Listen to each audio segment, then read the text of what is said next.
የዘጋ ቲቪ እዚህ አካባቢ አግኝቻለሁ። ጎበዝ የሚገዛ ካለ እሺ መስለዋል። እንግዲህ መምህር ሰሎሞን እንዴት ነው የሚዲያ ስራ? እንደው ወካታው፣ ግርግሩ፣ ፉከራው፣ ዛቻው እንደው ምናምን እንዴት ነው?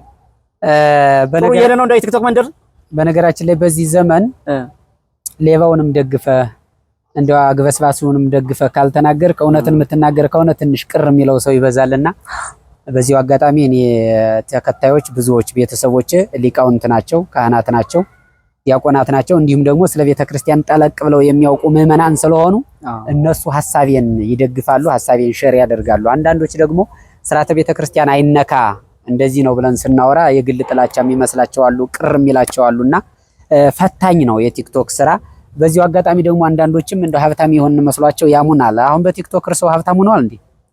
ዋና ነገር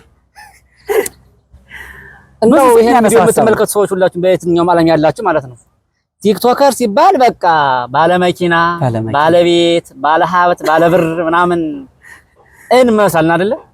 እንደዛ ነው የሚመስለው። ግን ከቲክቶክ መንደር አንድም የሚገኝ 0 ሳንቲም የለም። ጮት ብቻና ያው ጥላቻ ነው የምታተርፈው አብዛኛው። ግን ደግሞ አስተዋይ የሆነ ሰው ቅድም እንዳልከው አንተ በትክክል ይልሃል። አራ ይቅርታ እንዴ! አራ አንተ ነው እንጂ የተከበሩና የተከመሩ መምህር ሰሎሞን። አቤት አቤት አንተ ብለህ ችግር የለውም። አዎ። እና ታውቋለህ እንግዲህ ቲክቶክ መንደርና ይገርመኛል። ብዙ ሰው በቃ አረ እሱ እኮ በቃ ሄዷል እኮ ተተኩሷል ምናምን መኪና አለው ሲል እኔ በእግሬ ከተፋራ ኪሎ እንዲህ አይነት ነገሮች አሉ። ግን ምንድነው መሰለህ አሁን ቅድም እንዳልከው ዋናው ጉዳይ ስገባ በጣም አስተዋይ ሰዎች ደግሞ የኛን ሀሳብ ይወዱታል። በተለይ ደግሞ የኔም ስራ ያው ቅድም በአንተ ቤት እንዳልከው የተገፉ ሰዎች ላይ ምናምን ስታገር ብዙ ደስ የሚሉ ሰዎች አሉ። እውነቱን ሲናገር በጣም ደግሞ ሆን ብለው የሚደግፉ አሉ። በጣም ደስ የሚሉ ሰዎች አሉ። ገፊዎች ደግሞ ደስ ላይላቸው ሲደግፉ ደግሞ ታውቃለህ ተመርኮዘው የሚደግፉ አሉ። በቃ በምክንያት ትክክል ነው የሚደግፉ አሉ። ደግሞ አንዳንዱ ዝም ብሎ ከላይ ብቻ ያየና አንዳንዱ ሲጀምር ቪዲዮን ገና ጀመር አድርጎ ይወጣና ይተቻል። ሙሉ ሳታየው ገና እንዴት ይሆናል? የሚገርም ነገር በዚህ ነገር መንገድ እንደው አንድ ነገር ልበል። አንድ ቪዲዮ ሰርች ነበር ሆነ ቦታ ላይና ሐሳብ ወደ ውስጥ ሰዎችን የሚደግፍ ነው። ጫፉ ላይ ልክ እንዲታይ የሆነ ከዋናው ውስጥ ሐሳብ ቆርጬ ጫፉ ላይ አምጥቼው ነበር። እሷን ብቻ አዩና ያ ሰውዬ ጋር ወስደው ነገሩት። እንዴ ልጁ እኮ በእሷ ላይ እንዲህ ያለ ምናምን ብለው ነግረዋቸዋል። ከዛ ሰውዬ ደውለው አንተ ሳምንት ትከዳኛለህ አሉ። ምን ነው ላች እንዲህ ብላ አረ ወሮስ ገተው ደም በዩት እንደዛ አይደለም እኮ ሐሳቡ ምናምን ብዬ ይለፉ ያልኩበት አጋጣሚ አለ። ግን እና ምንድነው ሰው ብዙ ጊዜ ዝም ብሎ በደንብ ሳይ ሐሳቡን ይዞ የሚሮጣል። አሁን የተቸገረው በዚህ ነው እንጂ ሙሉን ካየ ይረዳሃል። በቃ ስለምን ማውራት እንደፈለክ አዎ በደንብ ጨምቆ የሚሰማለ። አይ ግን እኮ ቲክቶክ ሀብታም ያደርጋል። ቤት አድርጎ ቤት በኩል ቲክቶክ ሀብታም መሆን የሚችሉት ሌባውን ንጹህ ብለው ማቅረብ አለበት። ጌም መጫወት አለበት። ይቻላል።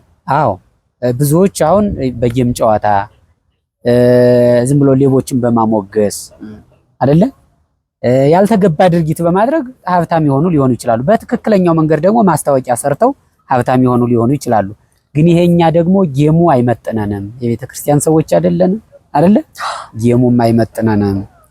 ዝም ብሎ እንደው ያልተገባ ስም መስጠትም አይመጥነንም አይደለ እና ሀብታም ያልሆኑት በዚያ ስለሆነ ነው። እሺ ያልሆነው እንጂ አብረን ያልሆነ እኔማ ሀብታም አይደለሁ እንዴ ነገሩ ቲቪ መስሎ የለ አይ መነጽር ለብሼ ትክክል እንዴ አይቆርጡታል እሱን ነገር የትኛው ያሁን ይቆረጣል። እሺ እንደዛ ነው። ለማንኛውም ዛሬ ያው ስለተገናኘ በጣም ደስ ብሎኛል። ለወደፊቱ እየተገናኘን መስራት ደስ ይለኛል። እንደ ነገሮች አንዳንዴ አንድነት ኃይል ነው።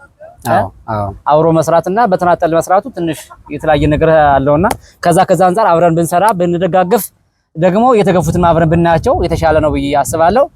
ለነበረን ጊዜ ሁሉ ከልብ እናመሰግናለን። መምህር ሰሎሞን ዘመቄትን ላይክ እና ሼር ሪፖስት እያደረጋችኋቸው